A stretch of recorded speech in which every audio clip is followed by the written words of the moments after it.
चौहान के बीच में एंट्री मार चुका था कौन? मोहम्मद गौरी। अतः विस्तार चालू हो गया और ये हरियाणा और इंद्रप्रस्थ पर जाके कब्जा कर लिए। इंद्रप्रस्थ मतलब दिल्ली, इस एरिया में क्या कर लिए? कब्जा कर। इसी दौरान मोहम्मद गौरी एंट्री करने के लिए सोचता था, किस साइड में? भारत में। तो वहां पे हरियाणा और राजस्थान वाला ही एरिया मिलेगा। तो उसका झड़प होता था किससे? पृथ्वीराज चौहान का, पृथ्वीराज चौहान से। किसका? गौरी का। तो इनके बीच में, पृथ्वीराज चौहान के बीच में एंट्री मार चुका था कौन? मोहम्मद गौरी। अतः अब आपको मोहम्मद गौरी वाला चीज मिडिल ईस्ट वाले मध्यकालीन भारत दिखने लगेगा। इस साइड से एंट्री मारने के लिए कौन तैयार था? गौर। अफगानिस्तान में एक जगह है गौर, अफगानिस्तान में जगह का नाम क्या है? गौर, प्रांत का नाम है गौर, वहीं का रहने वाला था मोहम्मद गौरी। ठीक है, अब वो एंट्री मारना सोचता था, लेकिन उसको कई बार हराए थे कौन? पृथ्वीराज चौहान। बहुत बार हरा चुके थे पृथ्वीराज चौहान। अलग अलग पुस्तकों के हिसाब से अलग अलग, कहीं लिखता है 17 बार, कहीं लिखता है 14 बार। लेकिन ये लड़ाइयां जो हुई थी वो बहुत छोटी लड़ाइयां थी। हालांकि मोहम्मद गौरी और पृथ्वीराज चौहान के बीच में तराइन नामक की जगह पे, हरियाणा में एक जगह है तराइन, वहां पे जो तराइन का प्रथम और द्वितीय लड़ाई हुआ वो फेमस हो गया। उससे पहले कई बार पृथ्वीराज चौहान ने किसे हरा दिया? मोहम्मद गौरी। कभी भाग गया, बार बार मोहम्मद गौरी देखता था हार गए तो भाग जाता था, फिर मोहम्मद गौरी को पकड़ते थे कौन? पृथ्वीराज चौहान, और उसको फिर युद्ध धर्म का पालन करते हुए क्या करते थे? छोड़ देते थे। समझ में आएगी नहीं? इसी बीच जो थे पृथ्वीराज चौहान, यानी पृथ्वीराज तृतीय को कही पृथ्वीराज चौहान, इस साइड में एक्सपेंशन के लिए सोचने लगे कि इधर भी हमारा क्या होना चाहिए? विस्तार होना चाहिए। इस साइड में मालवा का शासक जो था, नाम था जयचंद्र। मालवा के शासक का नाम क्या था? जयचंद्र। जयचंद्र को यह बात उतना पसंद नहीं आया। हालांकि जयचंद्र और पृथ्वीराज चौहान दोनों साथ मिलकर किसे हराए थे? डायरेक्ट लड़ाई में मोहम्मद गौरी, ये पृथ्वीराज चौहान जब गौरी से लड़ते थे तो डायरेक्ट साथ नहीं देता था, लेकिन हाँ पीछे से बैकअप सपोर्ट ये देता रहता। लेकिन मोहम्मद गौरी को ये कई बार हरा दिए थे पृथ्वीराज चौहान। इस वजह से जयचंद्र की जो बेटी थी संयोगिता, संयोगिता, ये मन ही मन किसको पसंद करने लगी थी? पृथ्वीराज चौहान। तो देखो भाई, एक चीज है इस सब के लाइन, अगर आप योग्य नहीं है ना तो कोनो ना पूछेगी आपको, कोई चांस नहीं है आपको। समझ में आ गया कि नहीं? लेकिन जिस दिन आप योग्य हो गए, आप कैसो एकदम मुझौसल रहेंगे, कोई दिक्कत नहीं है। समझ में आ गया कि नहीं? कैसो टेढ़ रही है, कोई मतलब नहीं रहता, लेकिन क्या होना चाहिए? योग्य। और पृथ्वीराज चौहान बहुत ही बलिष्ठ, कोई कमी नहीं था मतलब उनके अंदर, और दूसरा योग्य एकदम थे। देखिए बाहुबली मूवी देखिए, जब बाहुबली मारता है उस काल सबको, तो देवसेना देखती है बार एकरे से फंसने लायक, यही है ये एकरे खोजिए रहे थे, फंस जाते हैं इससे। समझ में आ गया? तुरंत फंस जाती है। कोई मेहनत किया? कोई मेहनत नहीं किया वहां पर। और वही देवसेना के गौवा में एगो बकलोलवा के पीछे पीछे रहता था, नहीं देखते थे? हाँ, अच्छा क्या नाम था? कुमार वर्मा। कुमार वर्मा उसको पूछती है, नहीं बेचारा पीछे पीछे घूमते। हाँ देवसेना, देवसेना, ए लोल का, ये सिलेबस में है ही नहीं है। समझ में आ गया कि नहीं आ गया? ये सिलेबस में नहीं, बस उसको लगना चाहिए ह्यूज कैपेबल, फंस जाते हैं इसी से। समझ में आ गया कि नहीं आ गया?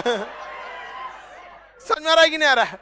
और बाकी कोई चीज ही सब नहीं काम आता है। समझ में आ गया कि नहीं आ गया? सीधा साधा लड़े रहे, योग्य रहे। समझ में आ गया कि नहीं? लेकिन लड़का सबको पता नहीं कौन उल्टा सिलेबस पढ़ा दिया। वो लड़की देखता है तो मोटरसाइकिल तेज कर देता। अरे यार ये सिलेबस में है ही नहीं है, उसको ऐसा पसंद नहीं, कहेगी बैठा के ऐसे तेज करेगा हम उलटिए जाएंगे। गलत सिलेबस पढ़ेगा तो कट ऑफ के नीचे ही रह जाएगा तुम यहाँ। समझ में आ रहा है कि नहीं आ रहा है? हाँ? लिख रहा है रे चोट्टा कहीं का, तो हाथों पे लिख रहा है रे।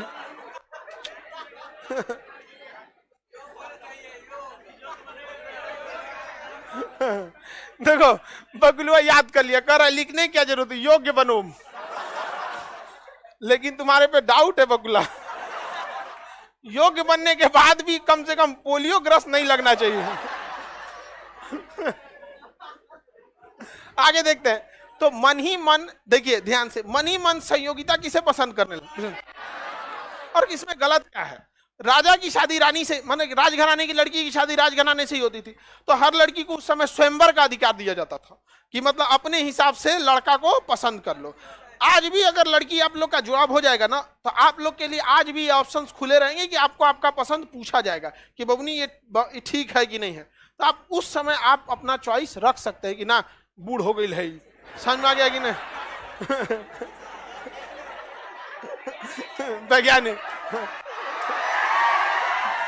लेकिन अगर आपका नौकरी नहीं है तो फिर ये उम्मीद छोड़ दीजिएगा कि घर वाला पूछने वाला है, उसी के हिसाब से आपको जौने घाट लगा दिया चल जाइए वही घाट। समझ में आ गया कि नहीं आ गया? क्या है? आगे बढ़े। तो पृथ्वीराज चौहान जो थे वो योग्य थे। पृथ्वीराज चौहान को संयोगिता ने इसका संदेश भिजवाया कि मैं ये मतलब आपसे विवाह करना चाहते हैं। तो आजकल के तरह ये सब नहीं ना होता था, आजकल तो ससुरा एकदम रद्द कर दिया है सब लड़का लड़की सब। हाँ मत पूछिए, आजकल यहाँ ससुरा एक मोटरसाइकिल खरीद लेता है, उसका पीछे वाला सीट वो इतना ऊपर रहता है, वो पे बैठा लेता है और लगता है बेचने ले जा रहा है। उतना ऊपर बैठा लेता है। हाँ अच्छा अच्छा, लड़की सबको भी ऐसे ही लड़का पसंद है। शाम के शाम उसको बकरी ऐसा चराने ले चलो, चलो चलो चलो चलो चलो। नहीं सुबह सुबह में कौन चराने ले जाता रे? तुम पगले है तुम, ये सबको छोड़ के भाग जाता है। सुबह में कहा कोनो चराने ले जाता है? कब चराया जाता है? हाँ देखो शाम में। चलो अब ध्यान से समझो। तो पृथ्वीराज चौहान और संयोगिता के बीच में प्रेम प्रसंग हुआ। ये बात जयचंद को पसंद नहीं आई, तो जयचंद ने ना आनंद फानन में संयोगिता का स्वयंवर रचा दिया। अब इसमें जयचंद की मंशा गलत थी। जयचंद पृथ्वीराज चौहान को डिमोरलाइज करना चाहते थे। अगवा और सारे राजाओं को संदेश भिजवाए कि आप मतलब हमको मेरी बेटी के लिए क्या चाहिए, लड़का चाहिए, आप आएंगे। सब आया था सब। और जयचंद जो क्या किया, पृथ्वीराज चौहान की प्रतिमा मूर्ति लगा दिया, वो भी द्वारपाल के रूप में। कहाँ लगा दिया? समनुमा, बेइज्जत करने के लिए कि भाला दे के द्वारपाल के रूप में। संयोगिता को ये बात बहुत बुरा लगा कि आप किसी को संदेशा दीजिए या ना दीजिए, इज्जत करना ना करना ये आपके हाथ में है, लेकिन बेइज्जत क्या करते हैं। संयोगिता को ये बात बहुत खराब लगा। लड़की जिसको पसंद करती है सब नौकरा के लिए केहू से लड़ जाती है सब।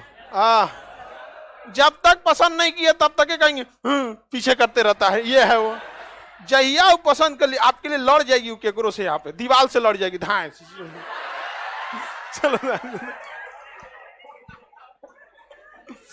चलो ध्यान। तो जयचंद की गलती थी यहाँ पे। किसकी गलती? जय। आप एक बात सोचो, जयचंद को अपनी बेटी का ब्याह करना था, तो पृथ्वीराज चौहान से योग्य उस समय कोई राजा नहीं था, कर देता। समझ में आ गया ना? अब संयोगिता को जब माला दिया गया ना पहनाने के लिए, तो उसने संदेश भी भेजवा दिया था कि ऐसा ऐसा प्लान बनाया जा रहा है पिताजी से। तो पृथ्वीराज चौहान को बहुत बुरा लगा कि सोच रहा हमारा तुम द्वारपाल बनाएगा, राजा को सम्राट को द्वारपाल बनाएगा। भड़क गए पृथ्वीराज चौहान, पूरे पलटन लेके पहुंच गए कहाँ? दरबार में। इधर स्वयंवर चल रहा था, तो जो पृथ्वीराज चौहान की जो प्रतिमा थी उसी पे माला डाल दी। कौन? संयोगिता। जयचंद भड़क के आग बबूला हो गया। तो वहां पे भी एक चीज समझना चाहिए, जयचंद को भी आराम से ये सब चीज निपटा देना चाहिए बातचीत से। अब तब तक पहुंच गए कौन? पृथ्वीराज चौहान। बीच स्वयंवर से संयोगिता को लेके चले गए। अब भाई जयचंद आग बबूला हो गया। फोन किया, उस समय फोन तो था नहीं, संदेश दिया। ये संदेश कहा किसको? गौरी।